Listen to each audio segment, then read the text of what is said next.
Kay Inday Sara naman, ang favorable sa kanya, 52%. Guys, nadagdagan pa siya ng 2% from the previous survey. Unfavorable sa kanya is 38%. Nadagdagan siya ng favorable ng 2%, pero nadagdagan rin ng unfavorable sa kanya. So, ibig sabihin, it's really, really very important at this point, we protect Inday. Kasi kahit papano, kumakagat yung black propaganda kay Inday eh. Itong survey na to, this is not gonna be published. I'm telling you. Nakuha ko lang tong survey na to dahil meron tayong alitap-tap, okay, na nagbigay ng kopya nitong survey na to. And this is coming from a very, very respected survey company. So, ibig sabihin, itong survey na to, more or less, this is really the most objective survey.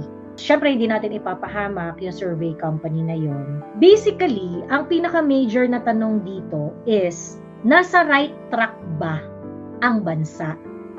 Nasa tamang direksyon ba ang bansa?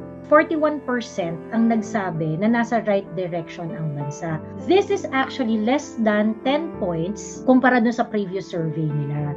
Yung nagsabi na nasa wrong track ang bansa ay 49%. This is plus 9% dun sa previous survey na ginawa nila. Merong 4% na undecided, merong 6% na do not know. It's very, very important to really make people understand what's going on.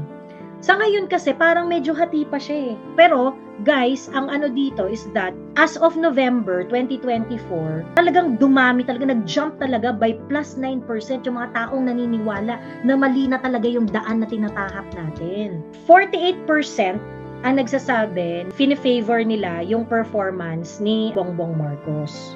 Unfavorable is 42%.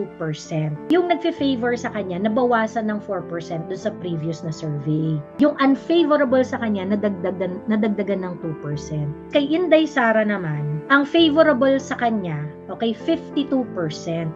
Guys, nadagdagan pa siya ng 2% from the previous survey. Unfavorable sa kanya is 38%. Nadagdagan siya ng favorable ng 2%, pero nadagdagan rin ng unfavorable sa kanya. Kasi kahit papano, kumakagat yung black propaganda kay Inday eh. 10% doon sa population, so 1,600 na tinanong nila, 10% doon is undecided. So, it's very, very important that we really make our number undoubtedly the majority. Kailangan talaga mas mag-ingay pa tayo, mas magsalita, kausapin ng mga kaibigan ko. We really have to explain to them the issues. If they are going to win based on perception, yung mga policies ng Marcos administration, yan ang magwawagi. Make ourselves undoubtedly majority.